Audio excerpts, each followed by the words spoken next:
చూడండి, white rice, బెండకాయ వేపుడు, టమాటో వేస్తే రెడ్ కలర్ వస్తుంది, టమాటో వేయకపోతే ఎల్లో కలర్లో ఉంటుంది. ఇదిగోండి లంచ్ బాక్స్ మా అబ్బాయికి. Salt, craft Jack biscuit packets, break box. చూసారా, మీ పిల్లలకు కూడా ఈ విధంగా పెట్టండి. Lunch box.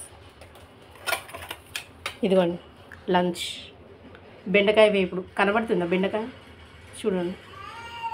లంచ్ మా అబ్బాయికి లితేష్ గౌరవ్. బిస్కెట్స్ బ్రేక్లో తినేస్తాడు. ఆకలేస్తే ఇంకో 2 మిగిలేది ఉంటే మళ్ళీ మధ్యలో బాక్స్ ఓపెన్ చేసి తినేస్తాడు. అందుకే నేను ఎక్కువ పెట్టేస్తాను. ఏదైనా కూడా ఎక్కువ పెట్టేస్తాను, తక్కువ పెట్టాను. ఇదిగోండి, ఇది 10:30కి బ్రేక్ మా బాబుకి. ఇది 12:30కి లంచ్. ఇది మా అబ్బాయికి తినిపించిన మిగిలిందనమాట.